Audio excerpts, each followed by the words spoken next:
Back to NGCon academy students again. और अभी जो नेक्स्ट टॉपिक है वो बहुत अच्छा मज़े का टॉपिक है और आगे के टॉपिक से रिलेटेड बहुत इंपॉर्टेंट है ये, ठीक है। क्योंकि वर्क के मैंने लास्ट टाइम देखे 3-4 सवाल ऐसे थे जो इससे आए हुए थे, अभी मैं डिस्कस भी कर लूँगा।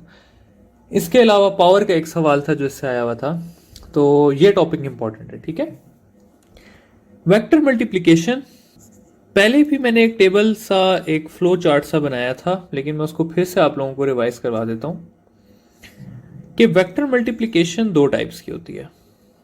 पहली होती है वेक्टर इंटू स्केलर और दूसरी होती है vector into vector. Vector into vector को हम फर्दर जो है वो दो में डिवाइड करते हैं। एक को हम कह देते हैं डॉट प्रोडक्ट और दूसरे को हम कह देते हैं क्रॉस प्रोडक्ट।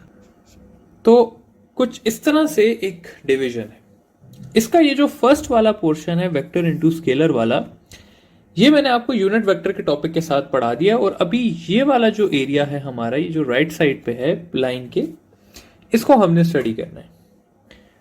तो सबसे पहली चीज जो आती है हमारे पास वो आ जाती है वेक्टर इंटू वेक्टर मल्टीप्लीकेशन में डॉट प्रोडक्ट की। डॉट प्रोडक्ट को हम स्केलर प्रोडक्ट भी कहते हैं। स्टूडेंट्स, हमने इस टॉपिक को एफएससी के पर्सपेक्टिव से नहीं पढ़ना, हमने इसे एंट्री टेस्ट के पर्सपेक्टिव से पढ़ना है, ठीक है। तो मेरी कोशिश होगी कि इसमें आपको वो बातें बताऊं जो आपकी एंट्री टेस्ट के लिए इंपॉर्टेंट है। तो डॉट प्रोडक्ट की डेफिनेशन कुछ इस तरह सी है कि when two vectors are multiplied and their resultant addition और सब्ट्रैक्शन के लिए सिर्फ यूज होता है, and their product is a scalar quantity. मतलब क्या है कि हमने दो वेक्टर्स को मल्टीप्लाई किया है और उनका प्रोडक्ट अगर स्केलर आया तो इससे हम कहते हैं कि ये डॉट प्रोडक्ट है या ये स्केलर प्रोडक्ट है। मैं कहता हूं मेरे पास दो वेक्टर्स हैं, एक वेक्टर ये है ए और दूसरा एक वेक्टर है बी, और इन दोनों के बीच में एंगल है थीटा। और मैं करना चाहता हूं ए डॉट बी, ठीक है। तो ए डॉट बी का आंसर क्या होगा? ए डॉट बी का आंसर कुछ इस तरह से होगा स्टूडेंट्स के ए डॉट बी हमारे पास आ जाएगा A dot B is equal to A B cos theta, ठीक है। बी कॉस थीटा का क्या मतलब है? ये जो बी कॉस थीटा हमारे पास यहां पर लिखा हुआ है, इसका मतलब मैं यहां पर बी एक्स भी लिख सकता हूं, क्योंकि B cos theta is B X, अभी हमने पढ़ा था थोड़ी देर पहले। तो बी एक्स का मतलब है कि एक्स कॉम्पोनेंट ऑफ बी, जो कि बनता है ये, ठीक है। तो इस तरह से ये होती है डॉट प्रोडक्ट। डॉट प्रोडक्ट को अगर मैं सेपरेट करके लिखना चाहूं तो मैं किस तरह से लिख सकता हूं कि ये है मेरे पास ए वेक्टर, ये है मेरे पास बी वेक्टर, यहां पर ये है मेरे पास ए का मैग्नीट्यूड, ये है बी का मैग्नीट्यूड, और ये थीटा जो है ये है angle between A and B. अब अगर आप लेफ्ट साइड को देखें तो यहां पर ए भी वेक्टर है, बी भी वेक्टर है, लेकिन अगर आप राइट साइड पे देखें तो ए मैग्नीट्यूड है, बी मैग्नीट्यूड है और कॉस थीटा है।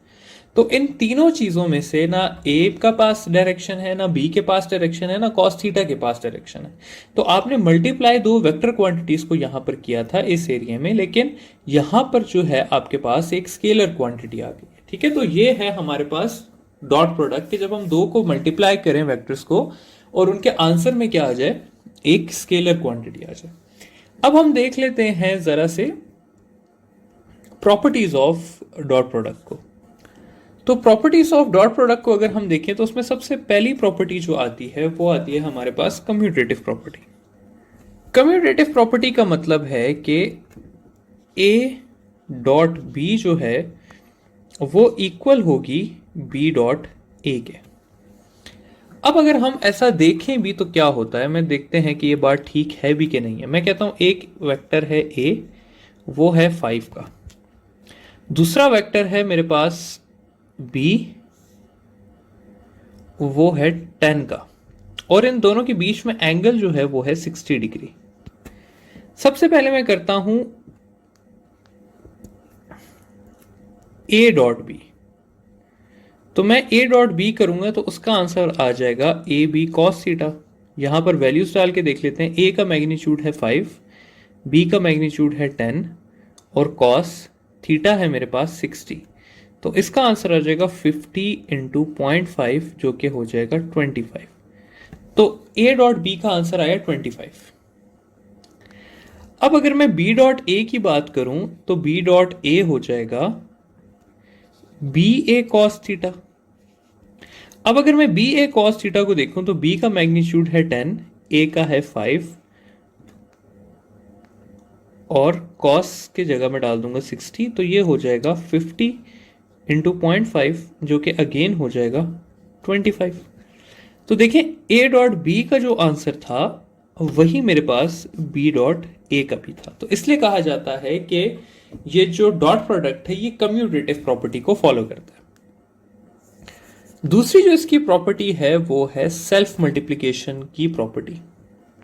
तो अगर मैं सेल्फ मल्टीप्लिकेशन करूं यानी कि ए डॉट ए, तो डॉट प्रोडक्ट में इसका आंसर आएगा ए स्क्वेयर। कैसे आएगा देख लेते हैं। मैं कहता हूं मेरे पास दो वेक्टर, एक वेक्टर है जो कि है ए, ठीक है, और वो है 5 के इक्वल, लेट्स से 5 के इक्वल। तो मैं कर लेता हूं ए डॉट ए। तो A dot A is equal to A cos of theta. अब a कितना है 5 है, b कितना है 5 है और cos थीटा कितना होगा, दोनों अगर एक ही हैं तो दोनों के बीच में एंगल 0 ही होगा।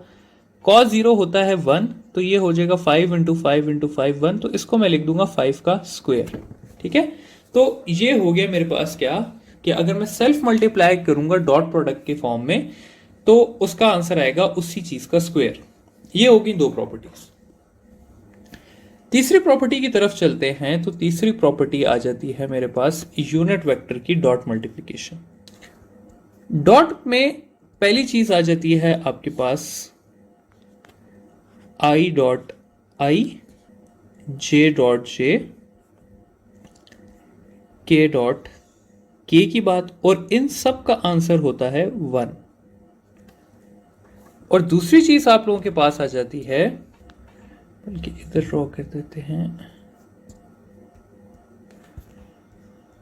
आई dot J, J dot K dot I, J dot I, या कोई भी ऑपोजिट वाले।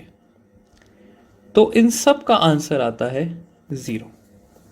अब हम इसमें भी देख लेते हैं कि क्यों इनका आंसर 1 आता है और क्यों 0 आता है। यहां पर हम कर लेते हैं आई डॉट आई। तो अगर i पहला वेक्टर है तो i का मैग्नीट्यूड कितना होता है 1, और दूसरा i का भी कितना होगा 1, और cos इनके बीच कितना होगा 0 होगा क्योंकि दोनों x एक्सिस पे हैं। तो इसका आंसर आ जाएगा 1 इंटू 1 इंटू 1 जो कि होगा 1। इसी तरह अगर मैं k डॉट के भी कर लूं तो मेरे पास क्या आंसर आएगा, मेरे पास आंसर आएगा 1 इंटू 1 इंटू 1 जिसका आंसर होगा 1। और सेम j के साथ भी केस है। लेकिन अगर मैं बात कर लूं इस साइड पे तो आई डॉट जे करके देखते हैं। आई वेक्टर है एक्स एक्सिस पे, जे वेक्टर है वाई एक्सिस पे। दोनों के बीच में एंगल कितना है 90 डिग्री है। तो आई डॉट जे करके देख लेते हैं। आई डॉट जे, आई का मैग्नीट्यूड कितना है 1, जे का मैग्नीट्यूड कितना है 1, और कॉस के साथ क्या लगा दूंगा 90 डिग्री। कॉस 90 होता है हमारे पास 0, तो ये बन जाएगा 0। इसी तरह मैं जे डॉट के करूं, के डॉट आई करूं, सबके बीच में एंगल कितना है 90 डिग्री, और आंसर कितना आता जाएगा 0 आता जाएगा। सिंपल समरी क्या है कि अगर आप आई डॉट आई करेंगे, जे डॉट जे करेंगे और के डॉट के करेंगे तो आंसर कितना आएगा 1 आएगा। जबकि अगर आप आई dot J, J dot K dot I या इस तरह की कोई मल्टीप्लीकेशन करेंगे तो आंसर क्या आएगा 0 आएगा। तो आई होप कि ये चीज आपको समझ आ गई। फाइनल प्रॉपर्टी के ऊपर जाते हैं जो कि है पोजीशन वेक्टर की multiplication. Dot product with position vector multiplication.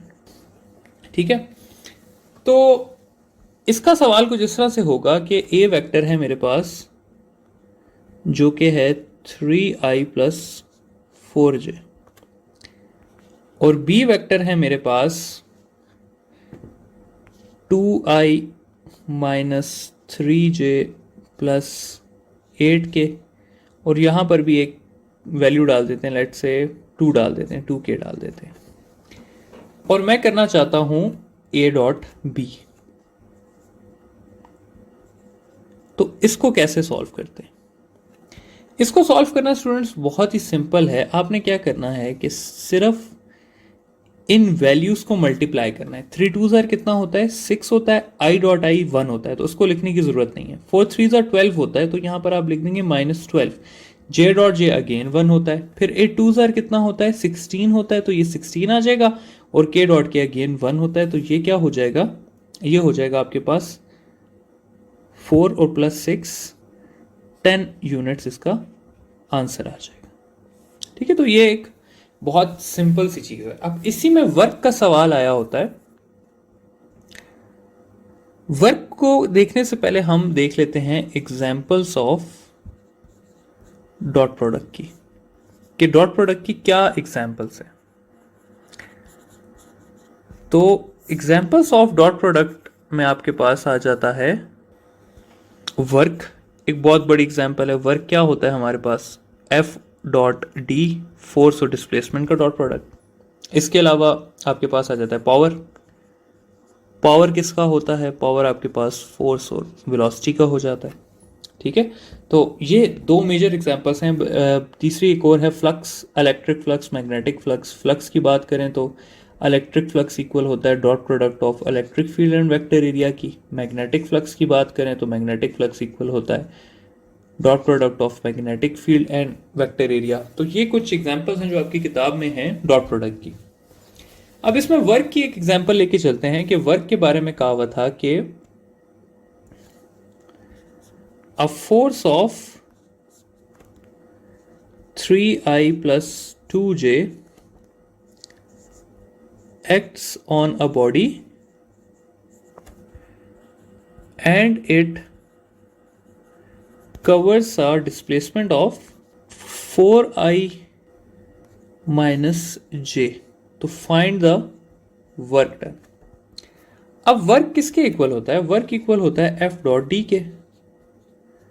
F यहां पर इन्होंने क्या दिया हुआ है? एफ इन्होंने दिया हुआ है 3i प्लस 2j के, और डी डिस्प्लेसमेंट इन्होंने दी हुई है 4i माइनस जे के। तो डॉट प्रोडक्ट किस तरह करते हैं? 3 को 4 से मल्टीप्लाई कर दें 12 आ जाएगा, 2 को 1 से मल्टीप्लाई कर दें 2 आ जाएगा। तो इसका आंसर हो जाएगा 10 जूल्स। तो ये सवाल था जो कि आया हुआ था, और इससे एक और रिलेटेड सवाल है, लेकिन वो हम वर्क में जाके कवर कर लेंगे। तो यहां पर हमारा डॉट प्रोडक्ट खत्म होता है। अब हम जाएंगे क्रॉस प्रोडक्ट की तरफ।